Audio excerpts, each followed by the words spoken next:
we'll do a little bit of review here. So technical session number 49, operational procedures. IT is not all messing with computers. There's other stuff we got to do too, and we got to keep things in place. All right. So our objectives for this particular session are going to be to describe the appropriate safety procedures for different technical scenarios. We're also going to be talking about applying the appropriate controls when faced with a scenario involving potential environmental impacts. So we did talk about some of this with 1001. It still relates within 1002. We're also going to be summarizing the process of addressing prohibited content and activity and explain privacy, licensing, and policy concepts. And finally, we'll be summarizing the guidelines to use for basic change management process. Hint, hint. The answer is almost always make sure you plan for a backup procedure. Is that how the screen going to look like? What do you mean? I can't say nothing. It's just plain black. Does anybody else see this?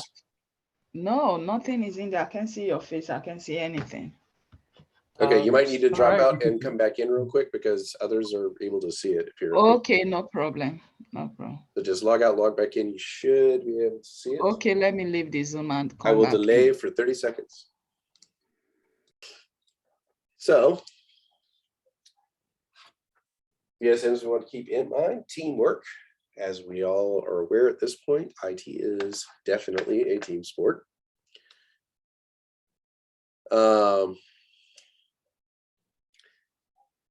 Yes, I would agree with you on that one, Oscar. So it's a team sport. It's, our skill sets vary. So what I'm going to be good at, DW may not. He has skills that I do not. So depending on the subject matters, we will lean on each other for that information. This also happens in IT teams in companies as well. We have different interests, different goals for our skill sets and stuff like that. And so we can help each other in that sense and also learn from each other. So mentoring is a wonderful thing, and a mentor isn't just a one-way street. Somebody may be a mentor in one sense, but also be the protege in another. Also, personal responsibility. We go over it all the time. Do what you say you're going to do. If you say you're going to show up somewhere, be there. Hey, we're going to have study group tonight. I'll be there at 7. Be there at 7. If you make a mistake, own that mistake, because I'm telling you, it may not seem like this, but a lot of times if you own a mistake right off the bat, say, yep, that was me, that was my fault. I had this error in judgment. Here's what I plan to do in the future to correct for it. Oftentimes it ends right there, especially if you learn from your mistakes and you grow and adapt from them.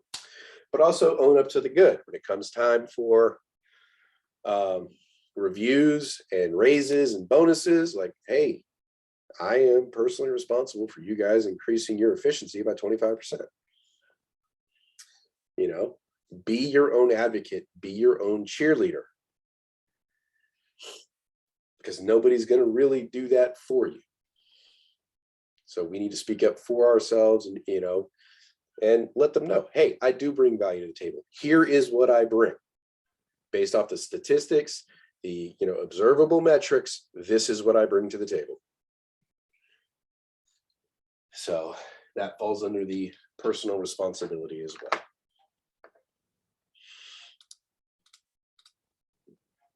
All right. Operational procedures. So to a degree, we kind of provide hands-on services like repairing, maintaining, upgrading, stuff like that. Maybe not in the physical sense, like we may not be there physically. Sometimes we may work remote and do help desk support and stuff like that. But there are many occasions where we will be working in an office, depending on the career path you choose. And we need to take into account some general safety tips so that we don't harm ourselves or others. So we also want to understand the controls to manage these devices so that they are used appropriately. We need to understand incident response if something does go awry, like if we come across illegal activity. There are things that we have to do to maintain the scene, maintain things like chain of custody, how important that is. And, that prevents us from being legally liable as well as the company. So we're not just protecting ourselves, we're protecting the company. It is, and making sure that these kind of activities do not necessarily continue. All this while maintaining good communication skills. So some of the main areas we're going to be talking about, safety procedures. Some of these we went over a couple times during our 1001 discussion. We're going to go over some of them again. Personal safety, lifting properly, things like that, because towers can be heavy, and if you lift them in awkward positions, you can injure yourself. And trust me when I say this is no fun. Appropriate controls, addressing prohibited content, and privacy licensing policies as well, and communication techniques, and some excuse me, basic professionalism. All right, so main safety issues with our PC, ESD, EMI, which we've talked about pretty regularly. And then we talk about natural elements, things like, humidity, cold and heat, stuff like that, electrical fire safety, and cable management. All right, ESD, this is one we've gone over a couple times. Let's go ahead and start it off. Kevin, can you read for us, please?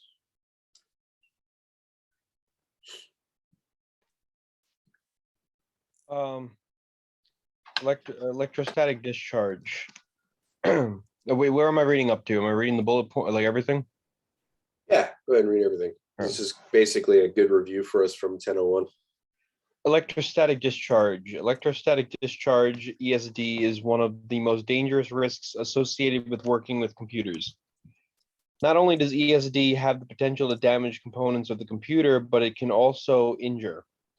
ESD is the technical term for what happens when two objects of dissimilar charge come in contact. The two objects exchange electrons in order to equalize the electrostatic charge between them. If the device receiving the charge is an electronic component, there is a good chance it can be damaged. The lowest static voltage transfer that a person can feel is around 3,000 volts. A static transfer that you can see is at least 10,000 volts. A component that can be damaged with as little as 80 volts. Excellent. So yeah, about 80 volts, that's not a lot. And you can cause severe damage, if not catastrophic failure to electronic components just with that. So that's why we take such great care with regards to ESD prevention, using things such as our anti-static bags, which are either these silver or purplish colored bags. This is what you would use for storing and transporting electronic components to make sure they are not damaged or shocked in transit. Please, oh please, don't put them just in a thing of styrofoam peanuts, because that will, cushion them from any shocks or anything like that. Unfortunately, styrofoam is extremely prone to electrostatic discharge. All right. Other method we utilize, the ESD straps. We talked about these quite a few times, where you clip it on your wrist, has a little metal button on the inside that kind of, adheres to you. And then you have the little alligator clip on the other end that will attach to your PC and ground you to it, or neutralize the charge between you and the PC, so that no shock can happen.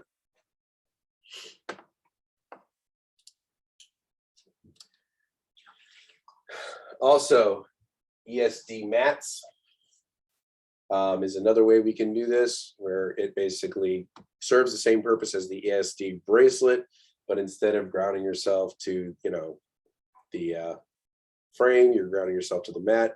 It also helps neutralize you. They usually have these, either you can stand on them, or you lay your components out on them, depending.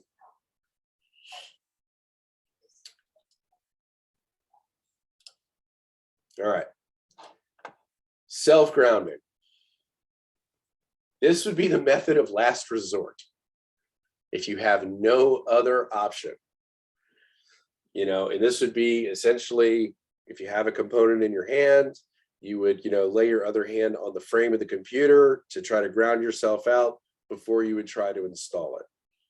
So you would not want the component to be the first piece that touches the computer, because electricity travels in the path of least resistance.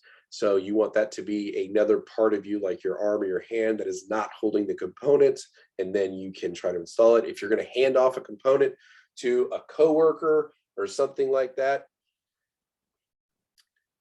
reach out, touch their arm or something like that before you hand the component to them as well.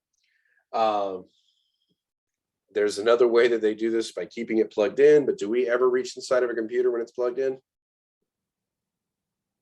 No. So this is one of those things where it is a technical, yeah, you probably could do this, but the other one is like, would you really want to? So general rule of safety, if you're going to be reaching inside of a computer, please make sure it's unplugged. Because what they're relying upon here is, if you see a three-pronged plug, the third prong that you don't normally see, because a lot of times it's just two. When you have that third one down the bottom, that little round one, that's your grounding port. So that's what enables the ground. All right. What's one that wasn't mentioned? So we talked about anti-static bags. We talked about the ESD straps. We talked about the anti-static mats. We talked about self-grounding. What's one that was not mentioned here that you could also use?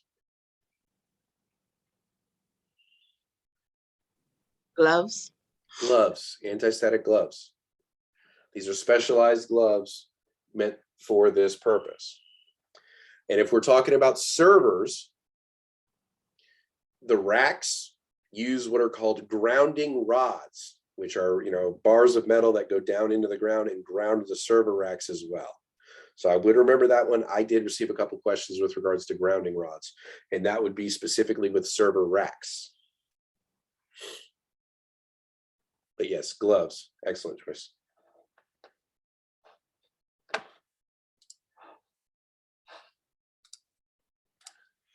All right, electromagnetic interference. It's also known as radio frequency interference, or RFI. And this is essentially a magnetic field that is creating interference with electronic devices. How we would try to prevent this is try to keep magnets away from computer equipment. Things like desktop fans. Fans operate off of magnets. We don't typically want those right next to our electronic components because they can interfere. Many speakers have large magnets in the back of them, and we don't want those interfering with the computer as well. So you wouldn't necessarily have the speakers right up against it. Sometimes you would have them push out a little bit ways, although there is less of an issue with that recently than there was, say, about 15 years ago. Wireless phones. We talked about that. They operate on that 2.4 gigahertz range, not cell phones, wireless phones, like the old school landline POTS phone.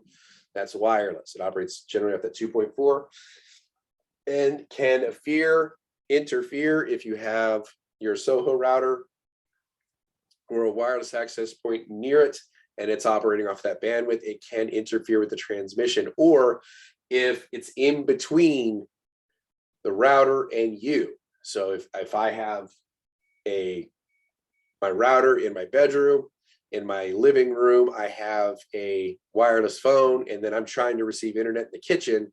If the phone goes off, I will lose internet in the kitchen because it's in between me and that router, and that's signal interference.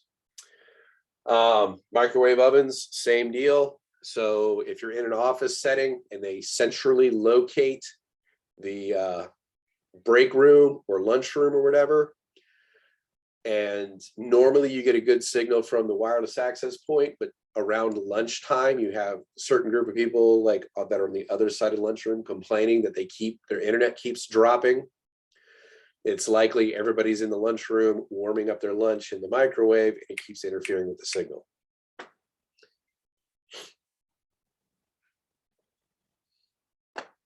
All right. Next, natural elements. Computers like cool environments. In fact, they generally like them slightly cooler than we do. Average comfortable temperature for humans is about 72 degrees. Again, that's the average. You may like it colder, you may like it warmer. That's the average. So average temperature people are comfortable with is about 72 degrees. The average temperature that computers like is about 68 degrees. That's about optimal temperature for a computer. So if you're in a, if you've ever get the chance to work in a server room or a data center or something like that, if you don't like really cold weather, definitely bring a coat, bring a fleece or something like that to throw on, like a light jacket, because if you're spending an hour or two in there, you can get really cold. Computers tend to like it colder than we do. So you want to maintain that cool environment. Dust and debris, they don't like that too much. So machine environments like warehouses, manufacturing plants, stuff like that tend to be really, really hard on electronic components, computers, printers, and stuff like that, which is partly why the durability of the dot matrix printer is why they're heavily used in places like auto repair, manufacturing plants, warehouses. You see that a lot there because these printers can more readily deal with the dust and debris that you would normally get, where laser printers would be much more susceptible and would have a much shorter lifespan. Computers would have similar issues, and then you start running into the issue, do I put like the plastic cover over the computer and suffocate it, and then it kind of just overheats because it can't get air, or do I leave it open and dust and debris gets sucked in through the fans? So, you kind of got to find that balance.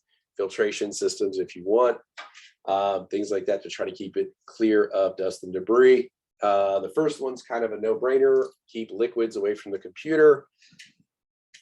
So many computers or keyboards or laptops are damaged because somebody spills a beverage on them. That was a big thing in our office. They did not like us having beverages anywhere near our computers. And even to this day, my computer desk is here. I have another desk off to the side or counter, and that's where I keep my beverages. I don't put anything liquid near my computer where it has a possibility of spilling on it, because that's no fun. All right, any questions so far?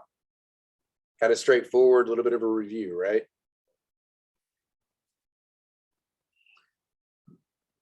Well, there you go. Was it coffee or soda's the worst because everything just sticks. Coffee, it depends on the kind of coffee drinker. If they drink black coffee, usually you can kind of dry it out and you're okay. I think it was just water. Water? It caused damage. I mean, I had to replace the thing. It was horrible. Yeah, I mean, if it's on, it can fry it out. Well, yeah. Water is tricky because it depends on the mineral content of the water. If it's like purified water, it usually won't affect it. But if you have like a high mineral content, like tap water, then it actually can. So it's water's a weird one. All right. So next, we're going to be talking about maintaining the environment and tools for cleaning our systems. So we talked about this a little bit earlier. Computers are far more comfortable in that 68-degree range. Humans a little more in the 72, depending on who you talk to. Humidity level. We love it to be at 50%. So down here in Florida, we have to have dehumidifiers. Because what happens if the humidity gets too high? What starts to happen? Two big things. Condensation. Condensation. Moisture. Yep, moisture. One other thing I'm looking for. What is the result of condensation? conductivity. I mean, you can short something. Well, there's that. Is that it? Over time, oxidation, rust. So if something gets a little bit of moisture on it, it may not necessarily be enough to short it out, but it may be enough to start the corrosion process, especially on things like connectors. So that's your big things is condensation. Condensation can lead to rust. So down here in high humidity areas, we have to dehumidify the air. Up north during the winter times, you need to add moisture to the air. So you need humidifiers because, you know, running especially electric heat is the worst. Although gas heat's pretty dry too, but you have to keep adding that moisture back into the air. So what happens if we have too little humidity?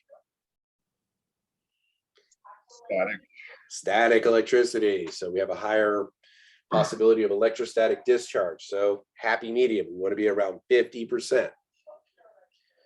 So that's about what we want to maintain. All right. Rounding all this out, you have ventilation. We want to try to keep the air clean, well circulated, especially around the computers. And obviously we want to keep it cool, all that kind of fun stuff. In server rooms, they actually design the server rooms like how they set everything up so that airflow happens the way they want it to. They have what are called hot and cold aisles. So they'll have all the fronts of the servers facing each other on one aisle, and then the next aisle will be all the backs of the servers facing each other. So that way all the intakes are taking in all the cool air, and then when they're pushing out all the hot air, it's being removed from the system so that it can be recycled and pushed back in.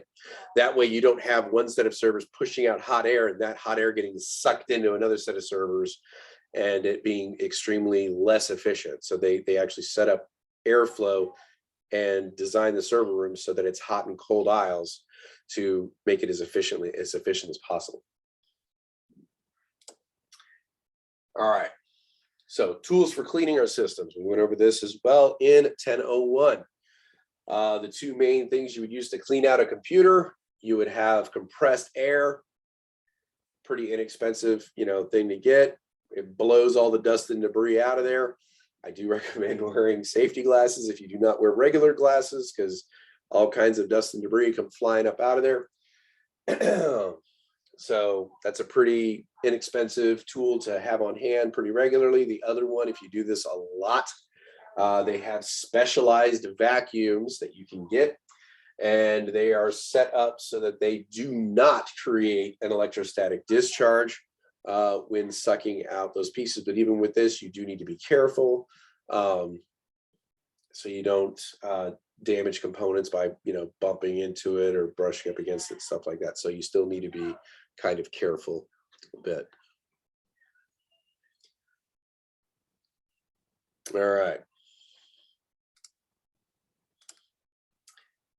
All right, electrical fire safety. Yes, it has come up again. Fire extinguishers, class A, B, and C. Do we need to know this? Yes, you absolutely do.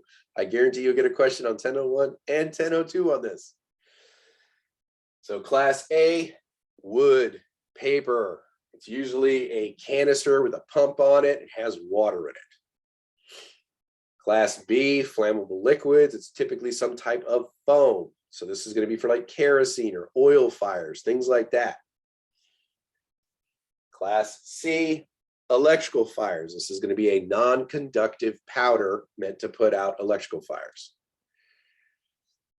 And so then you got large box of Arm & Hammer, basically. But you're starting to see the most popular types of fire extinguishers are multi-purpose. They're both A, B, and C rated. Question from the other day, threw in a class K, kind of messed me up on there. I was like, Class K, what is that for, like radioactive fires, I guess? well, no, I think that's for oil, but it was in one of those questions on the test the other day. Okay. It's like pick two, and I was like, oh, what's class K? For the most part, all you need to pay attention to is A, B, and C. For A+, that is the range they will maintain. I did cross a question when it was the answer was A, B, C extension, the combination of all three. Yep. That is true. Emily. Yeah, I wanted to add on to that. They said that they used baking soda. Can you use that if you don't have like for C? I would say like if it is a method of last resort, yes, get the fire out because you can blow off and clean up baking soda for the most part. But yeah, because predominantly what that's doing is just snuffing out the air of the fire, like depriving it of oxygen. So yeah, last resort, I would say yes. It wouldn't be my first go-to though. Okay. But yeah, if you don't have a fire extinguisher, your first priority is getting the fire out. So absolutely. Flour, isn't flour flammable? Because like, I mean, I've actually heard, I mean, I could be wrong on this, but I think I've heard of flower plants like blowing up. The flower is flammable. Any really bad cook like myself initially. Yeah. Yep. You ever seen a pot sticker catch on fire? Yep, it sure can. Mental note: if Greg invites you over for dinner, make sure it's takeout. Oh no, I'm really good now. No. I did that when I was like 14. All right. That is funny.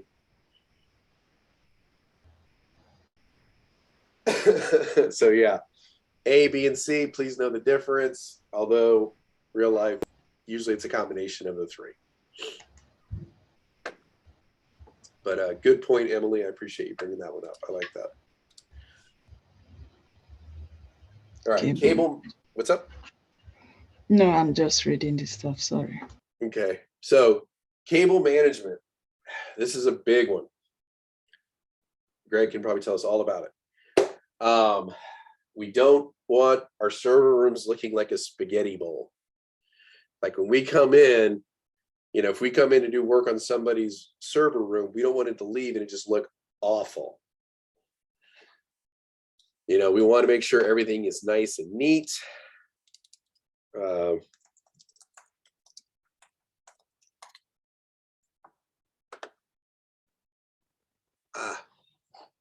on.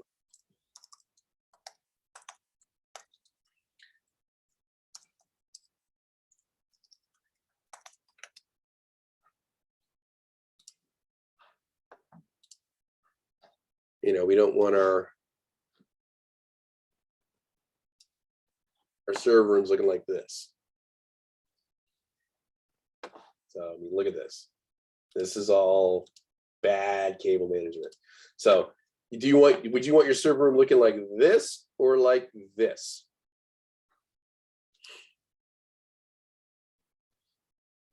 Which one looks like it was handled by a professional? Does it take more time? Absolutely. Is that customer likely to call you back? Over here, I would say no. Over here, I would say, yeah, probably.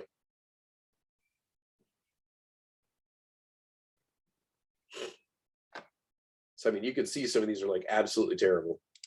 Like this one just looks awesome. What is it? What does the sign say? Do not touch any of the wires. I mean, we could, you can look through this for days and then you come across something like this and it's like, I know which one I'm picking. So cable management, they have different things that we can utilize with regards to cable management to make sure, things look good, they look professional. And it's not just the look of it. Yeah, there's better airflow. It's easier to locate things. What goes with what? Like Greg was talking about yesterday, using different colors for voice and data. So we know what the cables are used for. And like there's things like they have bridges that will take the cable up and over, so it's not just dangling and hanging down. So they have channels that you can run the cable through so that it's protected.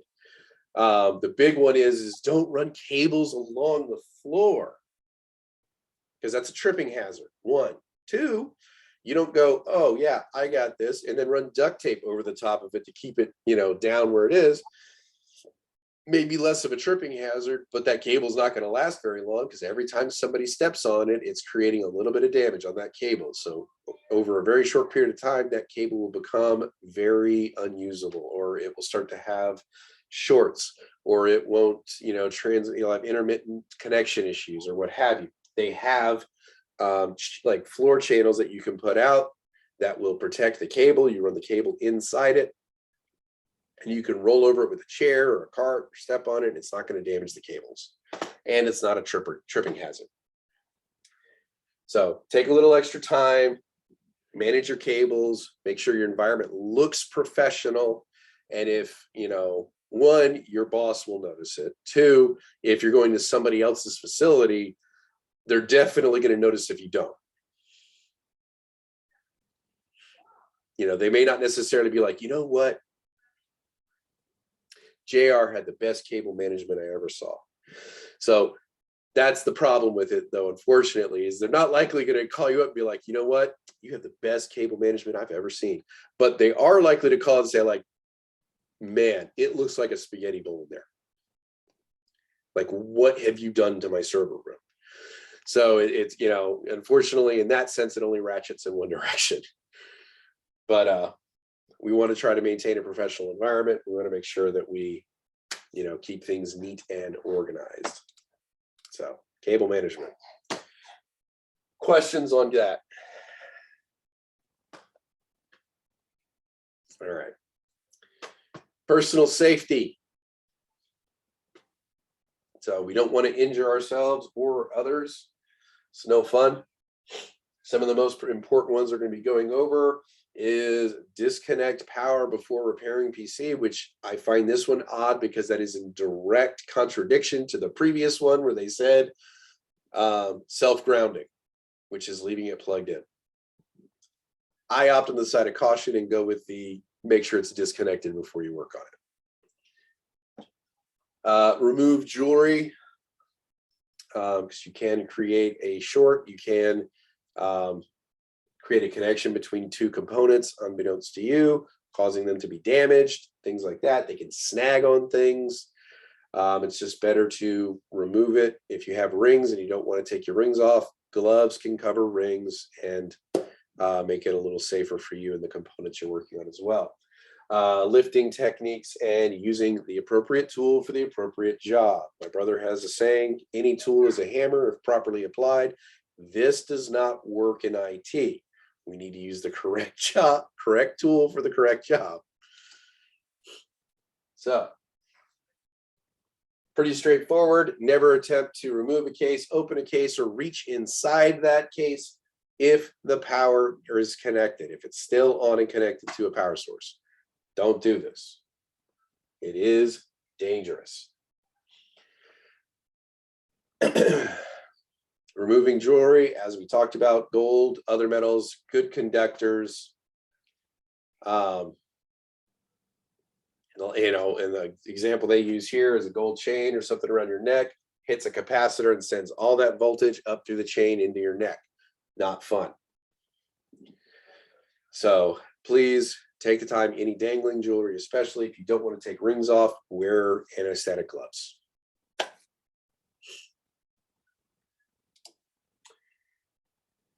Lifting techniques. As somebody who has been injured this way, proper lifting is important. Always make sure whenever you're lifting, keep it as close to your body as possible. Lifting straight up, using your legs, keeping your back in a natural arch.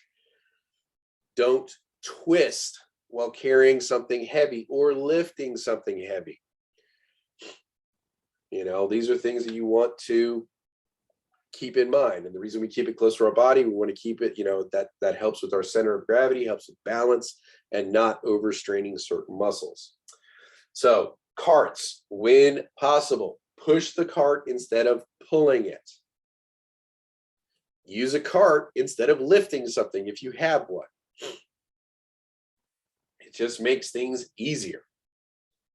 I know it's hard with carts because sometimes you get to door frames and they have that little metal lip, and you don't want to sit there and just go like running at the door to try to get it over the lip. You actually got to get over there and like lift those front wheels over and stuff like that. But try to maintain that as minimally as possible.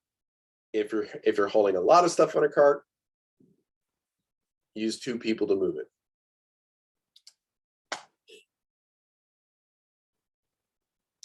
Safety goggles. Those of us with poor eyesight are thankfully built in with a pair.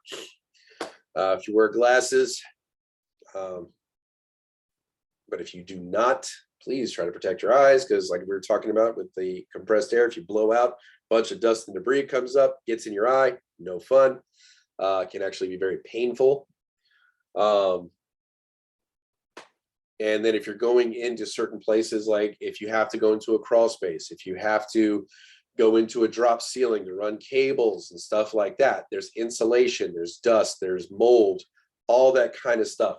Wear an air filtration mask. You know,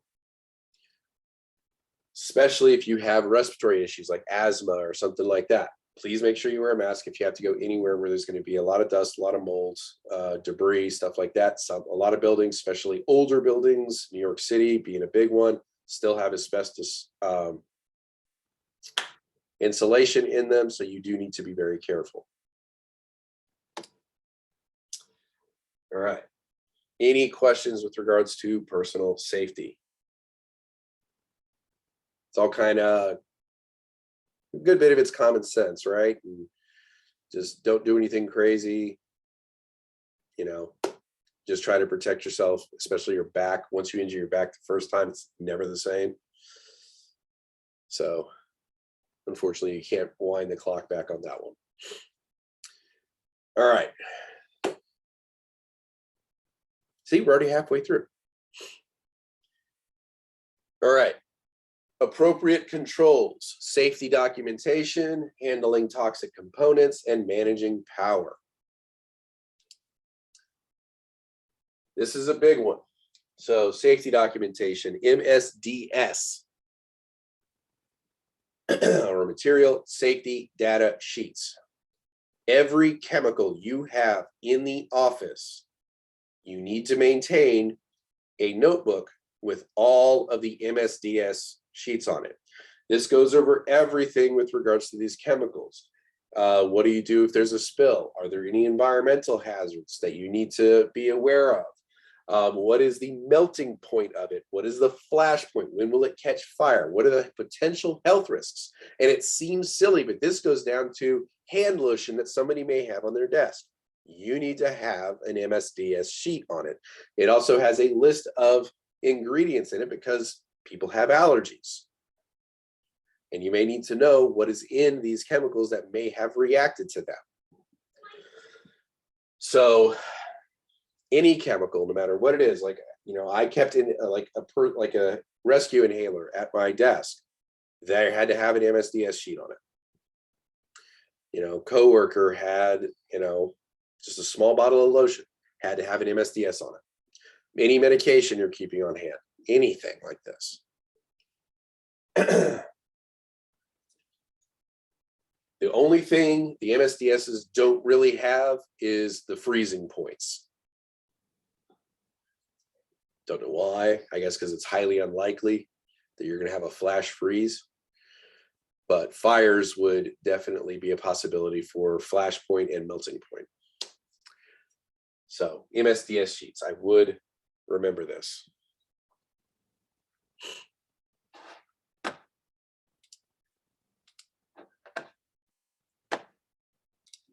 All right. Toxic components. Yes, we do handle toxic components in the IT field. Batteries, toners, CRT monitors, less and less as time goes on, but they're still out there.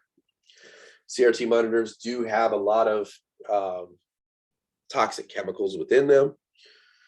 So depending on the situation, we may handle it differently. Batteries, they have all sorts of nasty stuff. You don't necessarily want to get into landfills, rare earth metals, lead, cadmium, lithium, alkaline manganese, and mercury.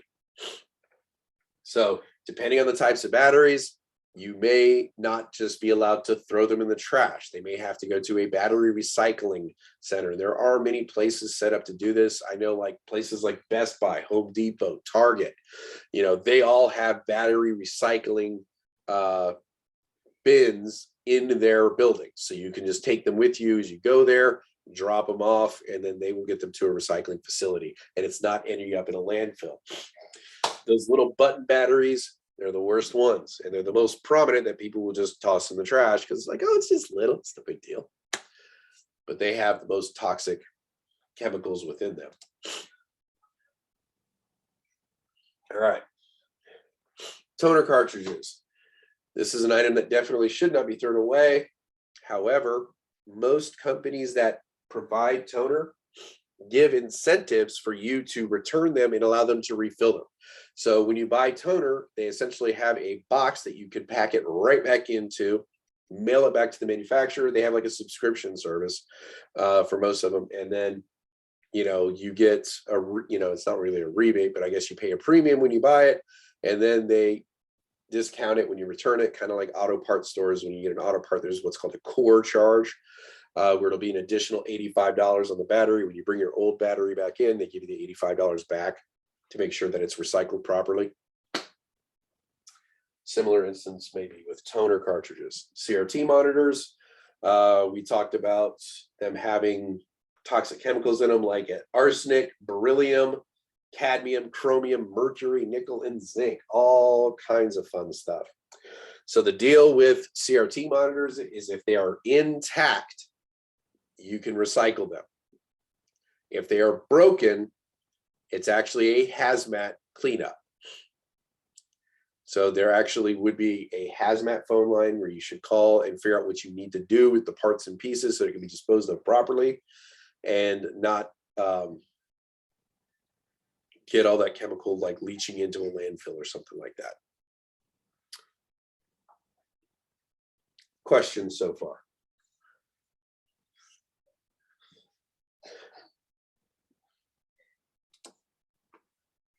All right. Maintaining power. So different terms you would use with regards to power. You have blackouts where there is complete failure of power. I'm sure we've all experienced this at some point in our lives. And then there is what is called a brownout, which is what is considered a significant drop in voltage lasting more than a few minutes. So certain components may not even work because there's not enough voltage to turn them on. So that would be considered a brownout. And then if it's in a short-term sense, like it's not a few minutes, like it just happens a little bit. I don't know if you've ever been in your house and the lights got a little dimmer and then they came back up. That is considered a sag. So it just a short-term drop in voltage for a couple seconds. I just had one literally right now. Perfect. It'll come back on. Brownout means it's lasting more than a few minutes. A spike is a short increase in voltage, and it's usually under 1 second, typically not something you would visually notice. And you have a surge, which is a long spike lasting many seconds, and it will be typically less intense, but it can damage your equipment. So how do we protect against something like this? Well, one way is the what? There we go. UPS stands for what? Uninterruptible power supply. Uninterruptible power supply. So it has essentially a battery built into it, buys you a little time. So if the power only goes out for a couple seconds, comes back on, it's like it never happened. If it doesn't come back on, it gives you a few minutes to safely power your stuff down so it doesn't get damaged. How would we protect against spikes and surges?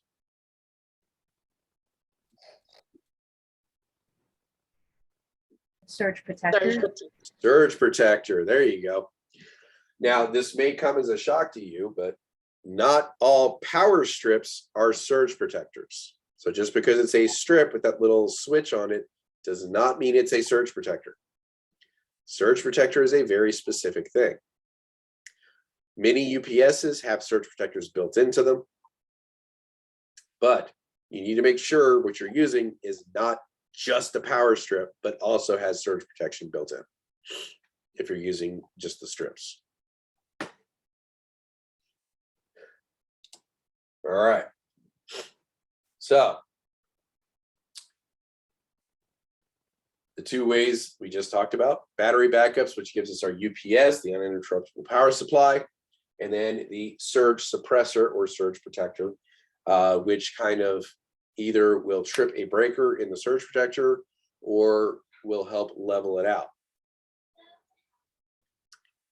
And much like a breaker in your house, if it pops, you can reset it and generally be good, but your equipment is at least protected from that. Conditioners. If you had really expensive equipment, I would possibly recommend conditioners, but I don't know if the prices have come down on those recently. Yeah, I think a lot of UPSs usually have them. Yeah, Yeah, to prevent the sag and the it sweat. kind of like just evens it out using capacitors, whatever inside, I imagine. Yeah, So yeah, I mean, if you have access to it, yeah, those work, but they weren't as readily available back at this point. So with regards to 1001, or with regards to 1001, 1002, surge protectors and battery backups, more modern, especially if pricing permits, conditioners work.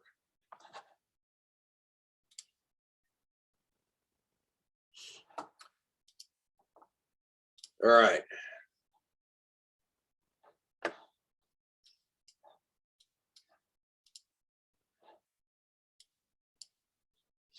Incident response. So this is basically what you would do responding to a security event. Now, what constitutes a security event? That would probably be defined by your company, but usually it would be something that would be massively against company policy. It could be, I said, espionage, which is them trying to steal intellectual property and give it to somebody else. It could be somebody doing something that is breaking the law, and it's a legal activity. And how do we respond in these typical situations? With regards to A+, they get into it in a very general sense. When you start getting into network and security, they get a lot more detailed as to what your response needs to be. It will depend greatly on your company policies and guidelines. So first responder, if you're the first person on scene, you need to identify the problem, report it through the proper channels, meaning, whether it need to be HR, managers, officers, things like that. Some may actually require you call the legal team immediately, depending on whatever procedures you have for your company. And then you need to preserve the data in the device. Do not let it be turned off. You need to preserve it in the state it is in at that moment. If you turn it off, there can be programs that can be set to erase. So it needs to be preserved in the state it's in.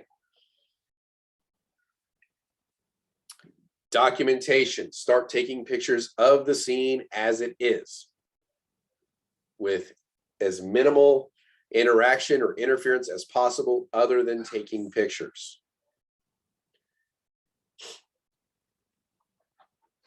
And then finally, chain of custody. So, Mr. Kelly, I have a question. yes, Daniel. For the chain of custody, which means just taking it like you have it, right, in your custody? Well, we will talk about that in just a minute. We will get a little more detail on the chain of custody. Okay. So probably about 2 slides. Good question. I like where you're going with it, though. So part of identifying the problem: what policy or law is being broken, and what is prohibiting the actions that you have witnessed or that it is being reported. So prohibited content generally falls into the following categories, which is typically exploiting people in any way, which could be sexually, violently, what have you. Promoting harassment of any person or group. containing or promoting anything illegal or unauthorized, promoting racism, hatred, bigotry, and or physical harm, containing adult content, including sexual acts or nudity, violating privacy rights, copyrights, contract rights, and defamation rights. Viruses or malware of any sort, impersonation, like if a person is impersonating somebody else, like an officer of the company, soliciting information for anyone under the age of 18, and pyramid schemes, junk mail, chain letters, spamming, things like that. If they are the progenitor of it, not the recipient. Obviously, we all receive spam. And we don't want to shut down somebody's workspace because they received a spam email. All right. So once you have identified the prohibited content or activity, you must report it through the proper channels, depending on what it is. So if it's only a company policy, you typically only need to notify HR and managers or whatnot through the proper channels. If it's a violation of the law, you must contact the legal authorities and notify internal resources as well. If you do not call the authorities and you report it and then they fail to, you are legally liable. So please be aware of that. So basically, just stated that here. So if it is a federal crime, you report it to HR and they don't continue on, you can be held legally liable, personally liable, if it does not get reported. So Wait, I have a question about that. Okay. What happened if that company you're working for say that they have a policy where you have to report it to them first, but if That's they fail fine, to, but you still have an obligation to call the police. oh, okay. So even if they would tell you don't do it, you still like do it. Like, Well, if they tell you not to do it, then that's where you need to ask yourself some serious questions. got it. So if you have horrible, acts being committed that are, felonies, and then your company is saying, do not report it, that's where the whistleblower clauses come into play.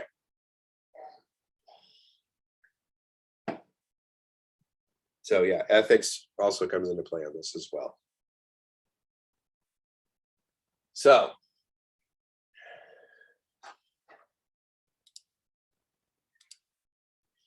and there are laws like accomplice after the fact.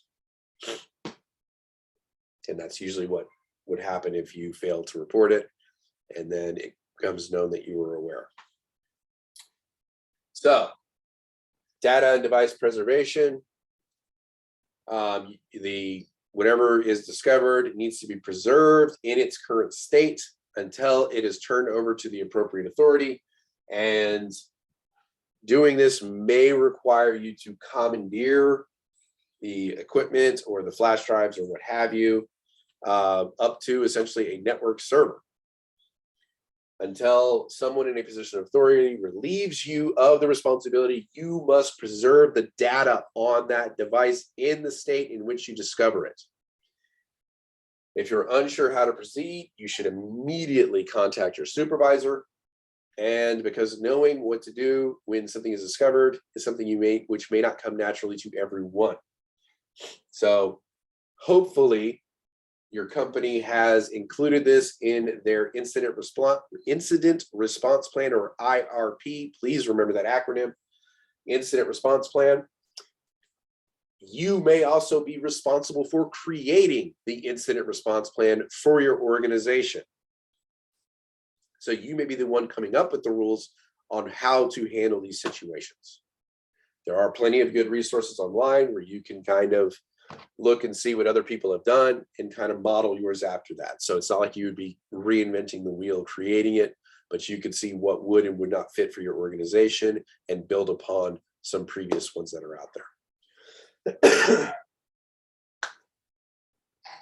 So IRPs tend to break down different types of situations and how they should be proceed, how you should proceed. All right. Documentation, document everything with relevant to the situation. It may be logs, it may be photographs, it may be, you know, witness statements, what have you. You need to make sure that you preserve as much as you can. Again, this would likely be lined out in the IRP, how you should proceed with this particular type of information. And then finally, chain of custody. Any materials that are removed must be secured and turned over to the property authorities. And depending on that situation, those materials may need to be held in a safe, locked location before they're turned over. And it's extremely important to label and catalog everything as part of the sealing process to make sure that it is unchanged from the moment it is collected until it is handed over. And every single person that comes in contact with that item or device needs to be logged when it happens and all of that, because the chain of custody cannot be broken. If it is ever broken, that brings doubt into the courtroom. It's called the fruit of the poisonous tree. So once that piece of evidence, if the chain of custody is ever broken, everything connected to it is now suspect and cannot be used in a legal case. So they take this very seriously. Questions with regards to chain of custody? Does that answer your question, Danielle?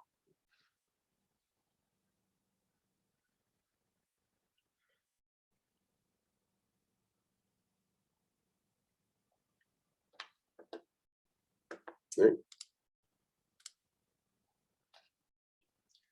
Privacy, licensing, and policies.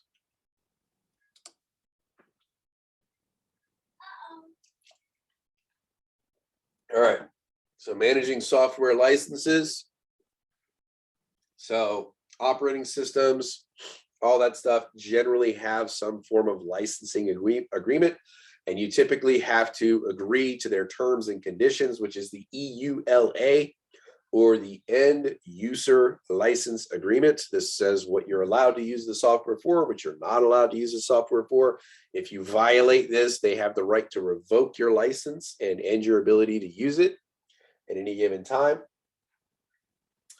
And this typically goes with apps and operating systems. When you're talking about movies, music, stuff like that, no problem. Then you're talking about a DRM, which is digital rights management. And this is a system that maintains control over these things. It basically proves ownership, what have you. And they also have their own terms and conditions where, you know, like if I buy Doctor Strange 2, WandaVision season 2, and I decide we're going to show it here in class and everybody's going to donate $5 to Generation while we show this movie, that would be a violation of that DRM, because I am essentially trying to profit off of the showing of copyrighted material.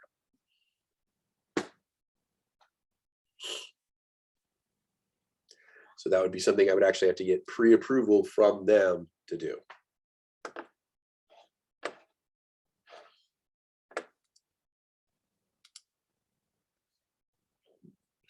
All right, so two types of licenses, open source versus commercial. So open source, if you remember what open source is, free the code. So it's, you know, it's free 99. You go in, you can download it, you can use it. And typically they have a licensing agreement with this where you can use the code for free, but any changes that you make, any improvements that you make, you must also publish the code for that so that you help the community grow and evolve over time.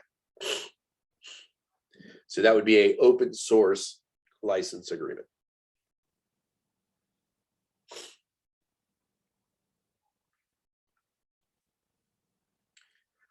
Commercial license would be something like Mac OS, Microsoft, Windows. This would be something that is a closed source code, and you would purchase that software in order to be able to license, purchase a license in order to be able to legally use that software.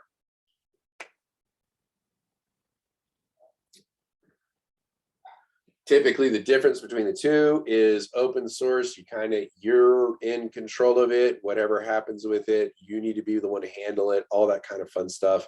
Commercial software tends to have the benefit of ongoing technical support and updates, security, and stuff like that built into that licensing agreement. So that's kind of one of those things where your company would need to decide. All right. Any questions so far with regards to open source versus commercial?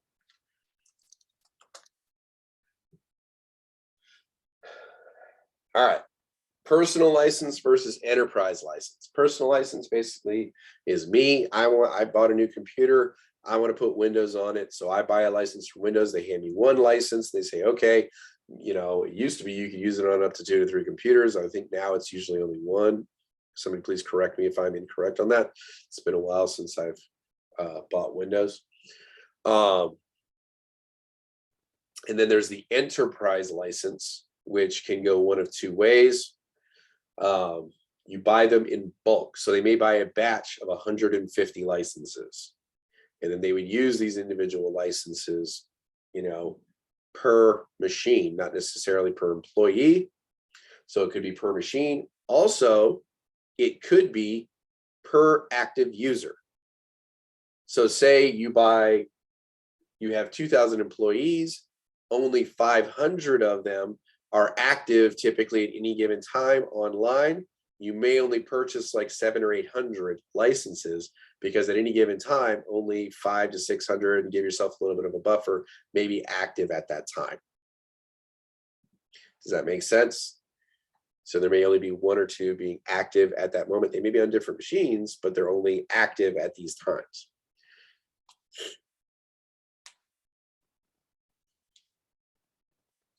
Questions?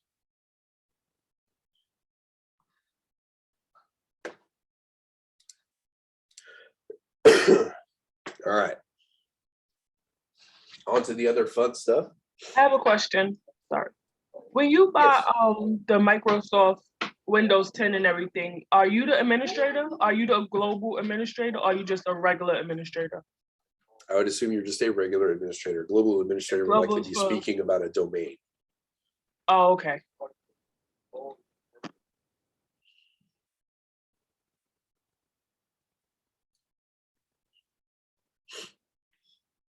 All right. Next slides, a few slides are pretty important. There's some regulations and stuff we do need to be very aware of. First one is PII, and this is personally identifiable information.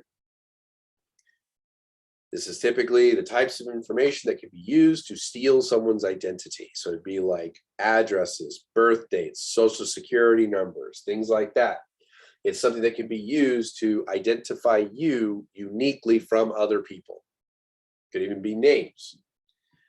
It is the responsibility of organizations to protect this information from people who would likely try to steal it and use it for improper means.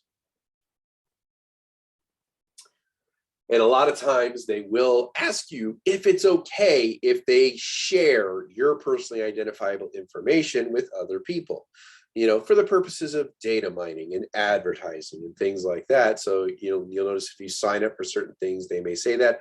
Doctors may ask you if they can release your medical records, so they could share it for other studies and things like that. So it's not just, Amazon or something like that. Almost everywhere we go, any organizations we interact with, there's a certain level of PII that they keep on us if we are customers or what have you, or vendors. And they may have a policy of sharing this, but typically they have to get a release from you in order to do this. Next time you go to the doctor, read some of the forms they hand you. Some of them may revolve around the PII. Yes, Greg. I was just gonna say, I think we had to sign one of those even for generation when we got here. Yep. Because you know, we want to sell it to Zuckerberg. And we gotta get her cut. So so yeah, PII, there needs to be some mechanisms in place for the organization to make sure that you are protecting this information of your customers and vendors and employees. All right. Communication techniques and professionalism. Excuse me. I can't wait for the trees to stop blooming. So we want to try to use proper language when we are speaking to people. Try to avoid jargon, acronym. Talking is hard. Avoid jargon and acronyms. And try to avoid slang when applicable. So especially if you're speaking to a customer, avoid, you know, jargon, acronyms, and especially slang. Maintain a positive attitude. And here is the biggie. I know it's going to be very hard, especially when you are new. Project confidence.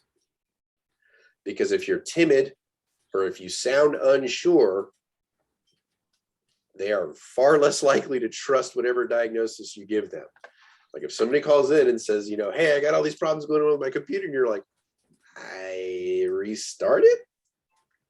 You know, they're going to be like, okay, can I please go to tier 2? So you need to project confidence, be confident in yourself, in your skills, and that will show through. Actively listen and take notes when somebody is talking. Try to avoid interrupting the customer where possible, unless it is absolutely critical. You know, like if there is a key important point, or maybe take a note and then go back to that point once they finish their statement. Be culturally sensitive. One of the big ones I like to bring up with regards to this is the personal bubble. Americans have the largest personal bubble of any other culture. We like to keep people we don't know at about 12 feet. That's big. Acquaintances, you get to get about 9 feet. Close friends is about 6 feet. Pay attention to this when you're talking to people and see where your comfort level is when you're talking to them. And then to get inside that 3-foot range, they need to be essentially an intimate partner. Don't believe me? Get inside that 3-foot range on somebody like a friend and see what happens. Walk in on, you'll see them visibly start to get uncomfortable and backing up. Because 3 feet isn't a lot of space. But when you start dealing with other cultures, Middle Eastern being a really big one, they are very close talkers. They like getting right up close to people and communicating. It's part of the culture, and it makes Americans very uncomfortable. And so we're viewed as very standoffish with regards to that. You know, we're viewed as aloof, or, you know, or just like we want to push people away and stuff like that, because we're not necessarily understanding their culture and taking that into account. Sorry, did somebody say something? All right. So that's it. It's just more of a cultural sensitivity, understanding the culture you're in, the cultures you're interacting with, certain gestures, certain slogans, certain things don't necessarily, you know, go over really well. Like, you know, there's probably dozens of examples we can use for this. Like I think in the US, you know, you have the okay, you know, hand sign, and people are like, yeah, everything's good. You go down to Brazil and you do the exact same thing, and you're likely to get in a fight because it's basically calling somebody something else. So, you know, various examples of cultural sensitivity. So you just need to understand where you're at, who you're interacting with, and try to be aware and sensitive to that. Be on time. This is a big one. be on time. If you're going to be late, call the customer before you're late.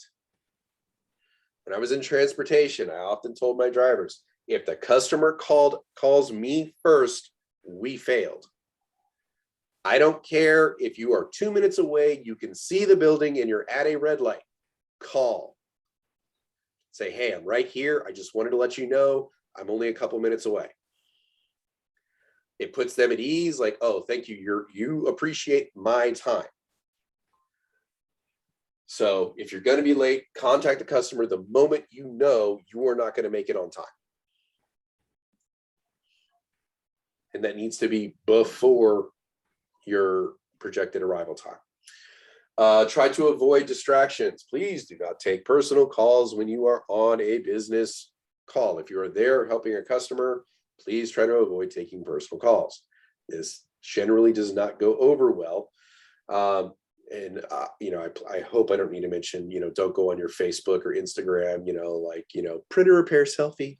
We don't want to do that kind of stuff. We want to, try to maintain a professional attitude while we're there. We don't need to post about everything we're doing or check on the most recent post. We're there to do a job. We need to do the job, be professional, and, move on so the customer can get on with their day. Your work, if they call you with something and it is your office, obviously answer it and say, hey, you initiate it with, hello, I'm on a job right now. Can this wait? If it's an emergency, they'll follow through. If not, they'll typically say, yeah, okay, call me when you're done. And then you can leave. And that way you haven't blown off your boss or something like that, but you're still maintaining that professional persona. Try to deal with difficult customers or situations. We did talk about this. De-escalating, letting the customer know that you do empathize with them, reviewing that, short little presentation on how we would kind of work around these situations. Definitely good to keep in your repertoire, and try to set and meet expectations and timelines. Don't say, I guarantee this will be fixed by this time. That is setting yourself up for failure. You could say, I'm hoping to have an answer on this shortly, or, you will hear from me by this time with an update as to what's going on. So I will call you at 3 o'clock and give you an update as to what's going on. Set an alarm in your calendar so that it reminds you to go ahead and call this customer back and give them an update of what's going on. That update could be, hey, I got the repair done. You are good to go. Or it could be, hey, we're still working on it. We've got a pretty decent diagnosis. We have parts on order, or what have you. But let them know what to expect and timelines for communication, especially.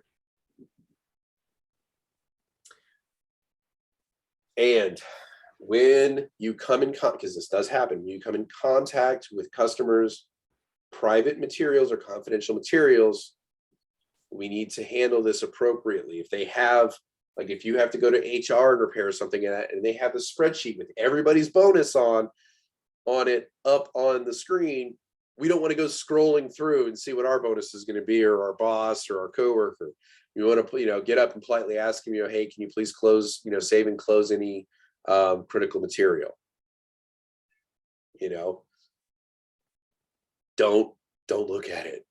If you sit down at their desk and they have some paperwork on their desk that's got some sensitive information on it, politely just take, say like, okay, I'm just turning this over for now. So you're turning it over. That way you cannot, be accused of reading it.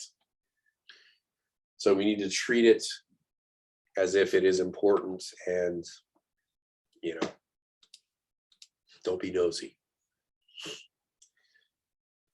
All right. Change. Any questions with regards to that? Sorry, go back. Communication techniques and professionalism. A lot of it's pretty straightforward. We did talk about a lot of these earlier. We good on these? I'm not going to get a call in 3 months saying, Oscar was doing TikTok dance videos on the job site. You know, he thought he was alone in the server room, but we had cameras.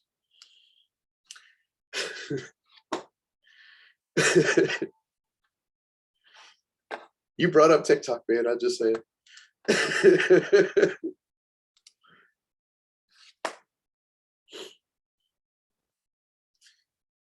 I don't know, whatever y'all kids are into these days. We'll see. All right. Change management overview. So whenever we're going to sales chance, whenever we're going to make a big change to the organization, we need to create a plan for this.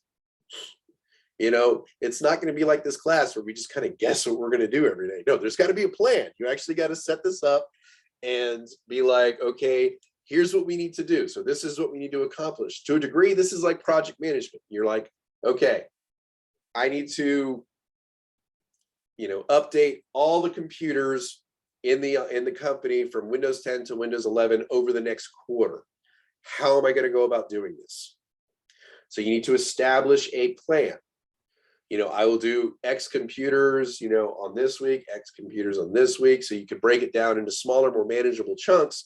And then you can check on it in different points and make sure you're going to meet your deadlines. It could be something as big as that, where you're doing something for everybody in the company. It could be just swapping out a power supply on a server. This one's getting older. It doesn't quite do as good. So we want to swap it out with a new one and see if that happens, or swapping out a new switch, you know, something like that. We would need to set up a change management for this. And it could be something very short and brief and whatever, but it needs to have certain things in there, like a backout plan. At what point, if things are going wrong and we cannot get this to work, do we back out and go back to where things were? So we need to have a backout plan. And, you know, and we need to have like that breaking point. Like if by 3 a.m. we do not have that server up and running, we need to put the old one back in place, turn it on, and figure out what went wrong later, and then try again at another time. The other thing is if we're doing like a really, really big project, like we were talking about, where we were upgrading all the computers in the company, say a newer, more awesome operating system comes out halfway through us doing this, and we want to make a change, and actually instead of going to Windows 11, go to like, you know, Windows 12. We can't change the plan without authorization. And so prior to the project beginning, you may have established what is called a change management board. And this would be a group of people like managers or stakeholders or project leaders or whatever, that if anything needs to be changed or deviates from the main plan, you would need to take the proposal to them, and they would give you the go, no go on the alteration to the plan. So any changes need to go to the change management board.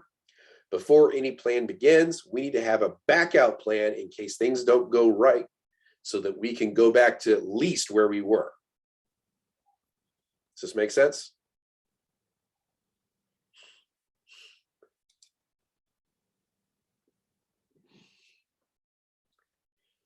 All right. 5 more slides. We're almost here. All right, the ITIL, Configuration Management Model. And this is the IT, Information Technology Infrastructure Library. And this is essentially a standard, industry standard for the best practices for documentation and delivery of IT services. Remember how I was talking about the Incident Response Plan, or IRP? This might be somewhere where you would go and look for those and see what other people have done in the industry and standards they have set, so that you can kind of model them after those or change them slightly to be able to fit with your organization. Okay. All right.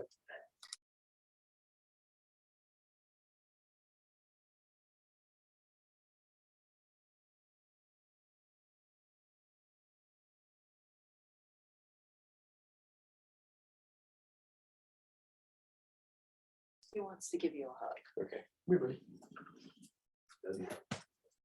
All right. Hey, where's the big remote? I don't know. I'm trying to find it. How'd you turn on the TV without? Buttons. I'll take care of it. So this is basically the big industry standard. So you can sit there, look it up by your CI or configuration item and see what management procedures are already in place or things that you can use to, apply in your own organization. It lets you kind of know how to set baselines, current configurations, set benchmarks, things like that, because how do we know if we've made improvement to a system if we don't know where we're starting from, right? We don't want to take subjective measures like, well, it seems kind of fast, or like it seems faster now. No, we want objective metrics. We need to set a baseline and say, here's where we're starting from. Then after we're done, we say, okay, we saw a 30% increase in processing speed after the upgrade. ITIL will give you ways to actually set those benchmarks and measure them. And then you have the CMS, which is the configuration management system, which is tools and databases to collect, store, manage, and update and present information about configuration items. So pretty powerful tool within the industry. I recommend taking a look at it. Questions, comments so far on this? Figured you guys hadn't got enough acronyms yet this week, so I wanted to throw as many as I could at you today. Yeah, will they ask about any of this on the test, the ITEL, CI? Yes. Yeah. Okay. They love asking about change management. They love asking about this. They love talking about PII, which is the personally identifiable information. Then they have the PHI, which is the personal health information, HIPAA, the SOX, which is the SOX-Baxley Act or something like that. There's quite a few regulations they like to ask about.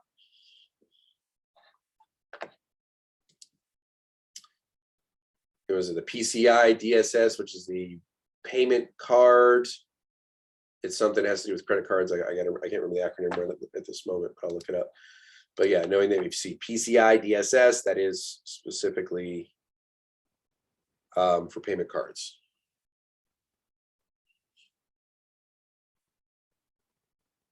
There you go. All right. I mean, Stephen, do you honestly think I would stand up here and just go on forever about things that are not on the test? Well, you never know. I mean, I love to talk, but I mean, hopefully I like to talk with a purpose. we've heard a lot of stories. Yeah, hopefully they were good. Yeah, they was. All right, so documented business processes, you can use these as like standard operating procedures. This could be basically how we handle things throughout our workday. So you may actually have standard operating procedures for every little thing you do. Where it could be, like if somebody calls in with a bad password, here's a standing operation procedures for a bad password. Here's, somebody calls in and they don't have authorization to view certain documentations. How do you verify this? Well, here's the standard operating procedures to, make that happen. So you may have those processes built in for your day-to-day activities, but they may go on a little bit further than that. It could be important changes to your documentation. What are the new policies?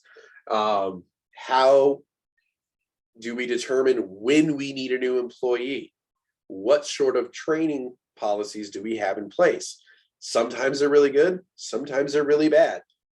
My first office job, I kid you not, my training was I showed up on day one. They said, hi, welcome to be here. Here, sign your HR paperwork. And once that was done, they walked me over and said, okay, there's your phone, there's your computer, go make money. And then he walked off. That was my training. Took me 3 months to figure out what I was doing.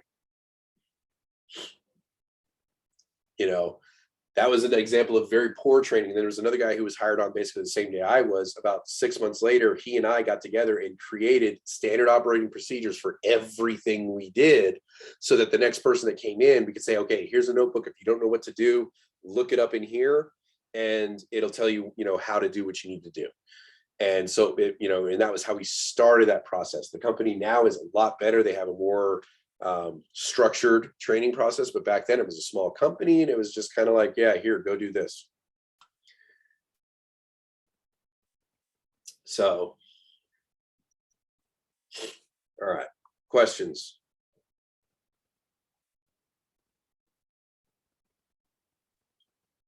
All right. Risk analysis, change board and backout plan. This is kind of what we were talking about early. Risk analysis is basically what are the benefits and risks to what we are about to do. If we install this and it goes bad, what happens? If we fail to do this upgrade, what happens? So it's not just if we do it and things go bad, it's what are the costs of not doing the upgrade? So what are the financial aspects of making this change? What are the potential downfalls if we don't? And they sometimes will do what's called a murder board, where they'll actually put up all the negatives with regards to the project and see if that those negatives outweigh the positive benefits you would receive through actually completing this change or project. And then the backout plan, this is what we talked about earlier. It's that step-by-step plan on how to reverse course if you come to a point where you realize this is not going to work. So you can quite literally back out of what you were doing and go back to the way things were. And then you have the change board, depending on the size of the business, scope of the project, what have you. It may just be a single person. It may be a large group of people, and any changes to the project must go to the change board to either, approve or disallow any changes that you wish to make to the original plan. Questions, comments, concerns?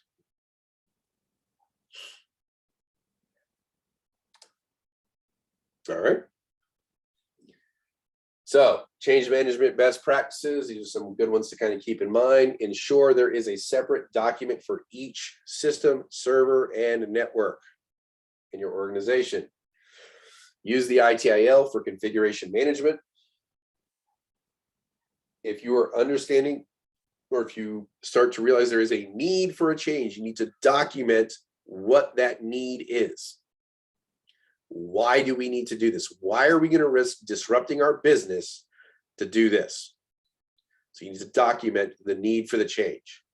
Utilize change board for approval of request changes. Try to figure out the changes, how the changes you are making will affect other systems. So if we upgrade this one system, is that going to cause problems with the others we have in place? Because if we're going to have some form of disruption, we'd rather have just one rather than multiple disruptions, right? We don't want to go through this process 5, 6 times. We want to do it just one time and then be good. All right. Every chain must have a backup plan prior to starting. So before you unplug the first computer, before you start anything, the backup plan needs to be in place. You must time your changes to minimize the impact on business. Unfortunately, changes in IT usually require the IT crew working at night, because we're usually operating at the time that business is at its lowest traffic. So nights and weekends are typically where we do our upgrades.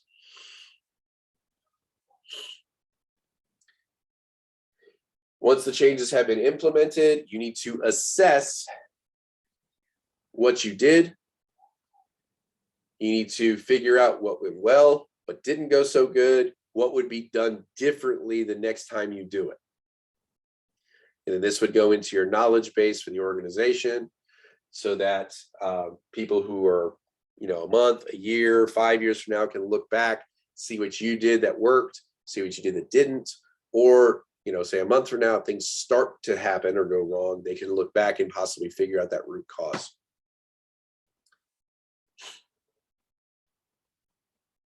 Questions, comments?